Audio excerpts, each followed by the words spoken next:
స్మృతి మందాన ఒక ఇంటర్వ్యూలో ఏం చెప్పారంటే విరాట్ కోహ్లీ ఆర్సీబీలో తన లెగసీ ఎలా అయితే కంటిన్యూ చేశారో నేను కూడా దాన్ని క్యారీ ఫార్వర్డ్ చేయాలనుకుంటున్నాను. బట్ అది ఎంత కోయిన్సిడెంటల్గా కాపీ పేస్ట్ అయిందంటే 2008 ఐపీఎల్ సీజన్ 1లో ఆర్సీబీ టేబుల్ బాటమ్ సెకండ్ పొజిషన్లో వచ్చింది. అలాగే WPL సీజన్ 1 2023లో కూడా ఆర్సీబీ టేబుల్ బాటమ్ సెకండ్ పొజిషన్లో వచ్చింది.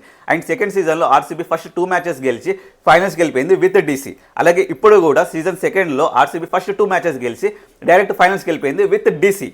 అయితే అదే ఇయర్ 2009లో ఆర్సీబీ సెకండ్ మ్యాచెస్లో మన కింగ్ కోహ్లీ తన first half century against Delhi మీద చేస్తారు. అలాగే ఇప్పుడు కూడా సీజన్ సెకండ్లో ఆర్సీబీ సెకండ్ మ్యాచ్లో స్మృతి మందాన తన first half century against Delhi మీద చేశారు. అండ్ ఫైనల్స్కి వచ్చేసింది DC వర్సెస్ ఆర్సీబీ. అప్పుడు కూడా DC వర్సెస్ ఆర్సీబీ కానీ గెలిచింది DC అంటే అక్కడ డెక్కన్ చార్జర్స్ హైదరాబాద్, కానీ ఇక్కడ ఢిల్లీ క్యాపిటల్స్. సో అదే రిజల్ట్ క్యారీ ఫార్వర్డ్ అవుతుందా, లేకుంటే అప్పటి టీం వేరు ఇప్పటి టీం వేరు కాబట్టి రిజల్ట్స్ తారుమారాయి ఆర్సీబీ గెలిచే ఛాన్స్ ఉందా? ఒకవేళ ఆర్సీబీ గెలిస్తే ఇస్సాల కప్ నందన్ స్టేట్మెంట్కి ఇదే ఎండ్ కార్డ్ అండ్ ఇదే జ్యూస్ తోటి IPLలో ఆర్సీబీ కూడా కప్పు కొట్టేస్తారన్న నమ్మకం ఎంతమందికి ఉందో కామెంట్ చేయండి.